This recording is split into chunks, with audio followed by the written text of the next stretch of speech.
Yo, what up? So, I wanted to make a Marathon guide for all the locks, so we have kind of more of a straightforward guide. I know Solana guide, there's kind of a lot of extra stuff, and I wanted to make kind of just something super simple that explains all the things that I think are important. Something to note about Mara is that you want to have both of the gathering professions to maximize the gold from this. If you don't have both the gathering professions, you lose out on a lot of gold. I actually went back and learned herb so I could get the max amount of money from Mara. Hopefully, if you have one or the other, hopefully you have herb. If you're just doing Mara runs, herb is better. Mithril sucks ass. It doesn't sell for shit. If you have both of them, Mara is about, assuming you're not doing Rock Grip, it's about 50 to 60 gold per hour. And I generally skip Rock Grip, and I'll explain why later. I actually recommend doing Mara for about, just for 1 hour. My favorite way to do Mara is to come in, rush my 5 lockouts, or my 5 resets till I get locked out, and then just call it. Mara is super nice because there's no like barriers to entry to Mara. You can run it in any specs. You can run it in SM Ruin, DS Ruin, SMDS, SL, PvP Destro. You can run it in all the Warlock specs. And it doesn't really have any like major gear requirements, which is kind of nice.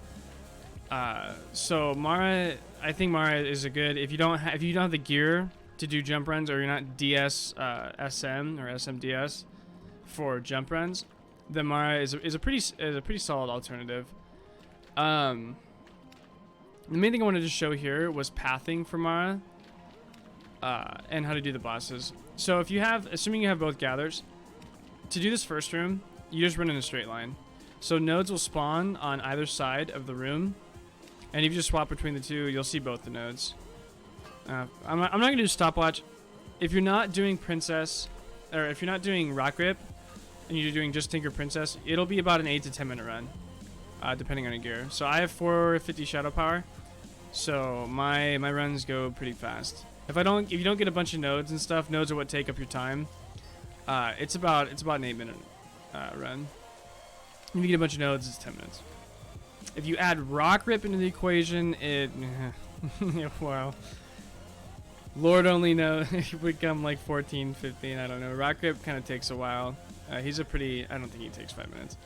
Probably goes up more accurately to like 12 to 14 if you add Rock Grip in. I tend to skip him though. With that being said, Mara is also super easy. The other thing about jump runs can actually be really, really difficult. A lot of things can go wrong when you're doing jump runs, and Mara is kind of like, it's the Fisher Price gold farm. It's super simple, super easy. You can't fuck it up. There's a mithril node that spawns here. You'll never miss that node. When you're going through this first entry here, you want to have herb. Again, we're assuming you have both gathers. You want to have herb finding on. And the reason being is because there is a ghost mushroom in Tinker's Cave. And right about here, you'll see it spawn on the map. Or show up on the mini-map. And it'll be right there in your mini-map. And this just lets you know beforehand that you have to enter Tinker's Cave or not. Then run along this wall. There's a blind here, so be careful. Okay, so this mob is 48 this time. These mobs can be anywhere from 46 to 48. If they are 48, you do run the risk of them aggroing. So just be careful when you herb this. Obviously if he's on top of it, you want to be a little bit more careful. Then yeah, be aware of your pathing on him as well.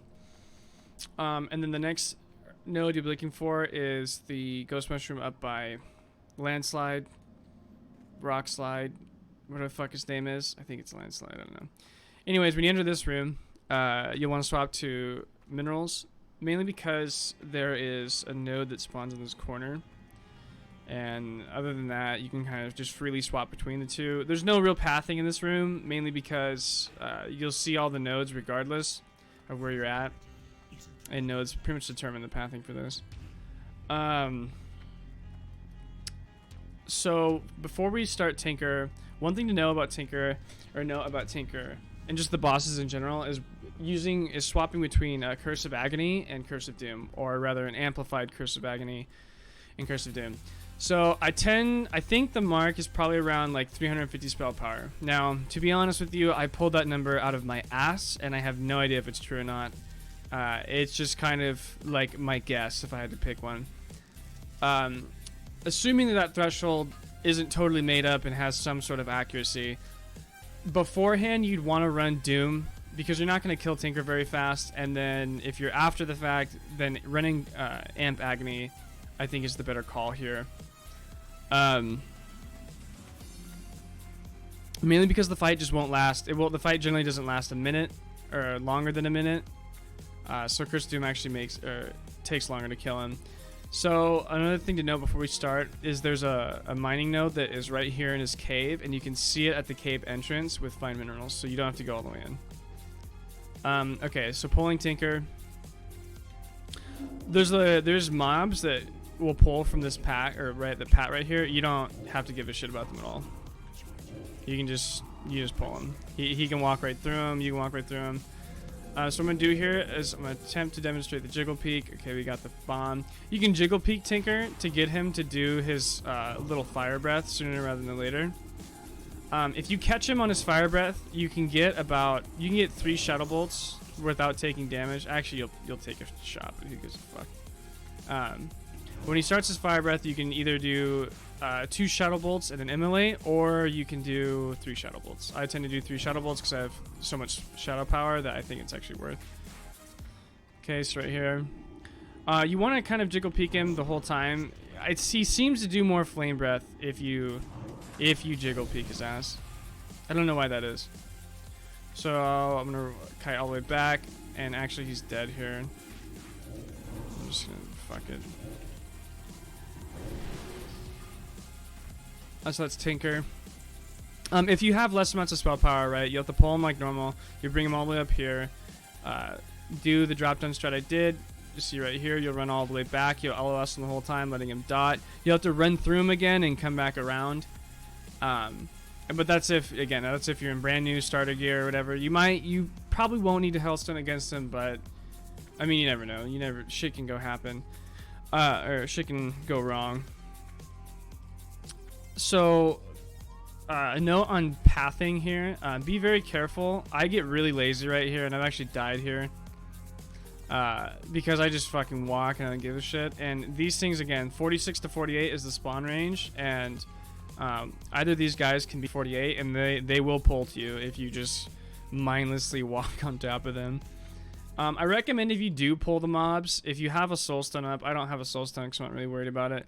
But if you are starting off and you're new, so having yourself soulstone, if you pull the mobs, if you just like life tap down to 0, you can Hallow Terror, then life tap down to 0, and then Hellfire. That's faster than actually killing all the mobs. If you do want to kill all the mobs, just siphon life everything, and then Curse of Agony everything, and you'll kill it.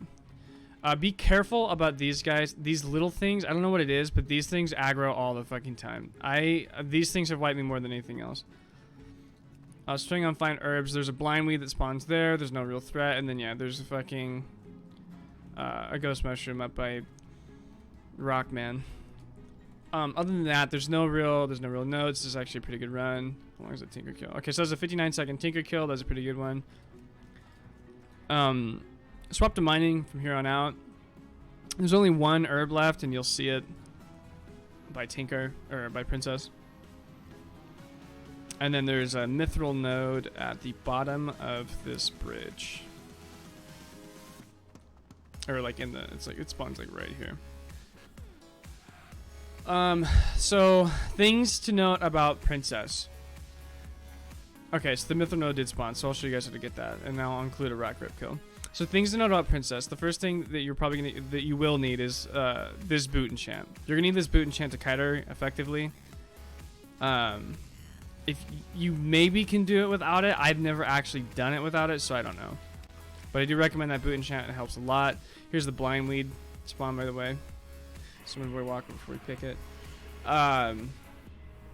You do have 2 strats to doing Princess. You can do kind of the ring around the rosy strat, or you can do the infinite kite strat.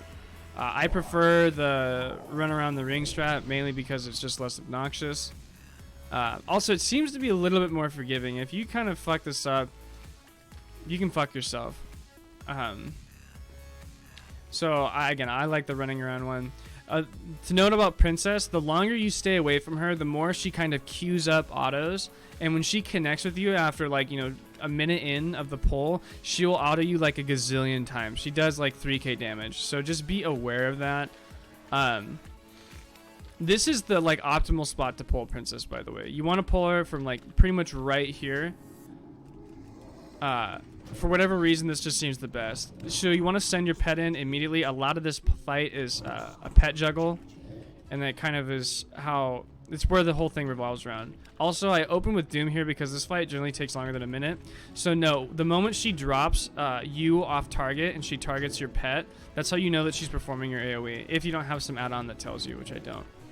So after she's done with her AoE, you send your pet back in. And again, when she detargets you, you pull your pet out immediately because you're trying to get as much value out of your Voidwalker as you can. And if you don't have 5-piece Fellheart, he'll just get shit on by the AoE. And then let me just walk around the edge here. I'm waiting for her to detarget me. And then I'll immediately pull my Voidwalker back. So a few things to know about this fight is you can get really nasty RNG. So I'm pretty confident with it, and I can do the infinite rock strat. So if something goes wrong, okay. So something went wrong. I got my soul shard back because that's the fight RNG I was talking about. So what happened was that she feared my Voidwalker. So she can fear your Voidwalker, and if you're paying attention to that, you want to make sure you don't derange him. It's not the end of the world if she does fear him and he despawns, which he did, because again, you have the infinite rock strat. So this is what you do if you get super shit fight RNG. You know, and this is just like, I don't like to do this, but sometimes you really don't have much of a choice. The nice thing though is I do get my soul shard back. And then I will demonstrate for you if you don't kill your Voidwalker. So at this point in time, she's not going to be able to... She's entered slow mode. Once she's in slow mode, the fight's over. You don't have to really worry about anything. I'm just going to immolate her. I'm actually going to kill her here. And I'm going to soul drain too. Oh my god, well, you know. I wouldn't recommend greeting for that. I'm the greediest player of all time, so I have no choice. It's just in my blood. But yeah, if you are low gear, that'll kill you. So just kind of keep that in mind. Maybe greeting for the soul shard isn't the best idea. So you also, assuming your Voidwalker doesn't get feared away and despawned, you can choose to. You can choose to either sack him at the very end and just sack tanker and then just not give a fuck and just kill her, or you can hopefully you can keep him alive. If you have 5-piece Fellheart, it's way easier to keep him alive because you just resist all of her stupid ass AoE. But so I'm going to show you what happens. So we're going to assume that you don't get trash RNG and that your Void doesn't get feared away to despawn. And if you have your Void up, you have to drop... Oh, nice. You'll have to drop your Voidwalker anyway to drop down to Rock Grip. Or if you don't do Rock Grip and you just restart the run, you'll have to drop him anyway because you'll pull mobs. So if you just tell your pet to stay and you just walk away from your pet, assuming he survived the fight, you'll just despawn him like that and you get your shard back. So you can end up doing this without losing a shard, right? And if you drain both Tinker and Princess, if you don't lose your Voidwalker, it's +1 shard. If you do lose your Voidwalker, it's just a shard. It's a +1 shard, which is dope. So this run isn't like super soul shard heavy. So the Princess kill, the timer would be about 8 to 10 minutes. And like I said, I just like to rush all of my runs and go straight to lockout and call it. But if you are going to do Mara farm for consecutive hours, or for multiple hours back to back, then I do recommend doing Rock Grip, because if you just do kind of the rush strategy, then you'll get locked out and you have a lot of downtime to do fuck all with. So if you are going to farm for multiple hours, you probably do want to do Rock Grip. I'd recommend it because there's no way you'll get a lockout if you're doing Rock Grip every single time. So be careful with this drop right here. You can drop onto this stupid ass pat. I've done it before and they'll kill you. So I'll show you guys how to kill Rock Grip. Okay, so he's right here. Oh my god. Okay, I'm actually just gonna pull him. I recommend never doing this. You don't want to pull him like this, but I just don't. The thing is rock rip takes fucking years. So notice this is why you don't want to pull him like that, because he can fucking I'm actually not even gonna risk it. So he can attack you from the fucking water for whatever reason. So this is why you don't ever want to pull rock rip from the bridge. You always, if you are going to pull rock rip, you need to be standing like right here. You don't want to be along this bridge because he will just auto you through the bridge, and he'll kill your ass. So it's something to be aware of. So this is how you deal with rock rip. You have plenty of time. I don't, because he has to come all the way around. Obviously, you know, in better circumstances, I would have opened with like a Shadow Bolt, Immolate, Curse of Doom, then gone to the other side and got like a Corruption or Siphon Life. But it's not a big deal. Getting the Curse of Doom on rock rip is really the only thing that matters. Be careful with rock rip because he can aggro Hydras. He can aggro up to 2 Hydras that I've seen. Usually he at least aggroes 1. And be careful walking past these mobs, by the way. Again, if they're 48, they will pat into that wall and they will catch you. So just make sure you're aware of that. But getting Curse of Doom on rock rip is really the only thing that actually matters. Everything else is more or less negligible. So usually I would have eaten and healed the full, so I wouldn't have to use a Hellstone here, but I'm just going to use it just in case. Again, you don't have to do that. Generally, I would eat beforehand, but I just didn't want to fucking wait for him to walk all the way around, so I just pulled him. So after you pull him, you get the Curse of Doom on him. This is going to be your pull path, and I'll show you why you do this path at the very end. And again, usually I skip rock rip. I don't think rock rip is worth it. I think he makes Mara Farm even less effective than it already is comparatively to like jump rounds or whatever fuck else gold farm you have. Yeah, so that being said, you just get the cursor down and then we just sit here and we wait. And this is kind of why rock rip sucks, because it just takes forever. Oh, nice. Okay, so he didn't pull a Hydra this time. He can pull Hydras. This is something to be aware of. If he does pull a Hydra, just dot them like you would him along here. No, you can, okay, careful, he can aggro you, he can auto you from down there. So remember, he can actually, you can fear the Hydras, you can death coil the Hydras, they won't pull anything else. Remember, mob aggro in dungeons, the mobs have to be the same mob type for them to aggro. So because we have the boot enchant here, I'm not gonna cast Immolate, but I am gonna get all my other stuff on. So I'm gonna get my death coil off. And I'm gonna super greed here for an Immolate because I don't give a fuck. Yeah, that's nice. So let's drop down. So at this point in time, because the Curse of Doom is going to put him in slow mode. If you didn't do a lot of damage, right? If he was still like at half or something, I would be like running. But the Curse of Doom is going to drop him into slow mode, so I don't really care. Right, so now he's in slow mode. Amp Agony, whatever. And again, if he has a Hydra, you'll have to play this a little bit differently. You'll have to death coil the Hydra. You'll have to fear the Hydra, full dot the Hydra on top of full dotting him. Remember, killing him is more important than killing the Hydra. Especially if he kills you, then you can, and you have your soul stun up, you just soul stun res. So the reason why we take this path, generally, I actually haven't killed him in a long time, but usually I would have killed him like right here at the beginning of the bridge. And the reason why we take this path if we're killing rock rip is because if this mithril node is here, then we can just drop down and go get it. And if it's not here, I would still take that path anyway, because who gives a fuck. Yeah, that's rock rip. I got pretty lucky. Like I said, generally he will almost always pull a Hydra. Maybe if you pull him from this side, he might not ever pull one, so that's something to keep in mind. But yeah, Hydras are fearable. They won't pull any other mobs. Also, another thing to note about the Hydras is they have the same mechanic where they store auto attacks, just like Princess Theradras does. So if the Hydra connects with you, it's not just going to hit you once. It's going to hit you for like, 4 or 5 times. Going to do about 1,600 damage. But that being said, that is pretty much everything to do with Mara Farm. That's how you do all the bosses. Like I said, any spec, any gear, really.